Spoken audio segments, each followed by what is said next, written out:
আজকে আমি এমন একটা ফেস প্যাক বানাবো যে ফেস প্যাকটা তোমাদের স্কিনে একবার মাখলেই স্কিনটা একবারই পরিষ্কার এবং ত্বকটা উজ্জ্বলতা হয়ে যাবে। ত্বকটা এমনভাবে উজ্জ্বলতা বাড়াবে যে তোমাদের মনে হবে যে আজকে তোমরা পার্লার থেকে এসেছো। তো দুপুরে কোথাও যাওয়ার আগে বা এবং বাসায় বসে স্কিনটাকে ত্বক উজ্জ্বলতা রাখার জন্য, স্কিনটাকে ভালো রাখার জন্য, ফ্রেশ রাখার জন্য তোমরা বাসায় বসে এই ফেস প্যাকটি বানিয়ে নিতে পারো নিজে একা ন্যাচারালভাবে। তো যাদের ঘরে বেসন থাকবে তারা বেসন দিতে পারো বা চালের গুঁড়িও দিতে পারো। তো আমার ঘরে ছিল, আমার বাসায় ছিল, আমি বেসন নিয়ে আসলাম, বেসন দিয়ে দিলাম, এখানে অ্যালোভেরা জেল দিয়ে দিলাম, সাথে একটু ক্রিম দিয়ে দিলাম। তো তোমরা এটা একসাথে নিয়ে নিতে পারো, একসাথে নিয়ে একটা ফেস প্যাক তৈরি করতে পারো। তো এখানে পন্ডস একটা ক্রিম ছিল, এই ক্রিমটা নিয়ে নিলাম। তো একসাথে নিয়ে তোমরা একটা ফেস প্যাক বানিয়ে ফেলতে পারো, এতে তোমাদের খুবই ভালো হবে। কারণ ফেস প্যাকটা বানাতে গেলে অনেক কিছু দিয়ে বানাতে হয়, তো তোমাদের সবগুলো ন্যাচারাল হতে হবে, কোনো কেমিক্যাল নাই। কারণ ন্যাচারাল জিনিসটা তোমাদের স্কিনে মাখলে স্কিনটা কোনো ক্ষতি করবে না, স্কিনটাকে ব্রাইটেন করবে, স্কিনটা ত্বকটাকে উজ্জ্বলতা বাড়াবে। তো সাথে রোজ ওয়াটার দিয়ে দিলাম, যাদের ঘরে রোজ ওয়াটার আছে তারা রোজ ওয়াটার দিতে পারো। রোজ ওয়াটার যদি না থাকে তাহলে সাথে পানি মিক্সড করে দিতে পারো।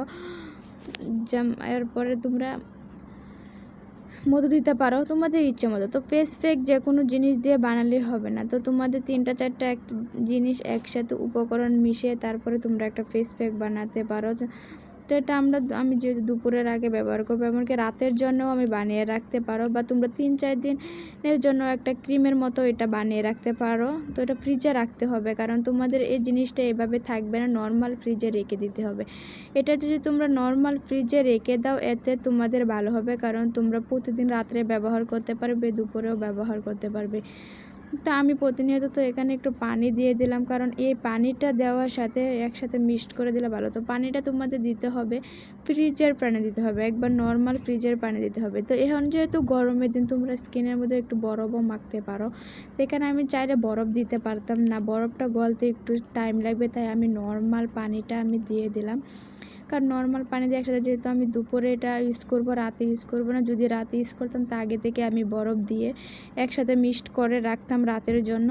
আমি দুপুরে ইউজ করার আগে আমি 10-15 মিনিট বা 20 মিনিট রেখে দিই স্কিনের জন্য, যখন এটা শুকিয়ে যায় তখন আমি নর্মাল পানি দিয়ে ধুয়ে নিই। তো তোমরা 10-20 মিনিট এটা স্কিনে রাখে দাও। তোমরা ইচ্ছে করলে হাত, পায়ে, গলায় এটা মাখতে পারো, কারণ এটা মাখার ফলে তোমরা এত উপকার পাবে, যারা একবার ব্যবহার করবে তারাই বলতে পারবে যে এটা কি একটা উপকার বা উপকারের জিনিসটা কি। তো আমি এখন হাতে আমি মেখে দেখিয়ে দিব। তো দেখো আমি হাতে প্রথমে উপরে আমি মেখে দেখিয়ে দেবো, কারণ আমি সবসময় হাত পায়ে বেশি রাখা, হাত পায়ে যাদের কালো থাকে, তা কালো কালো দাগ পড়ে গেছে তারাই তোমরা লাগাতে পারো, কারণ এটা যাদের চোখের নিচে কালো দাগ পড়ে তারাও। তো আমার ভিডিও ভালো লাগলে লাইক, কমেন্ট, শেয়ার করবে। আজ এই পর্যন্তই।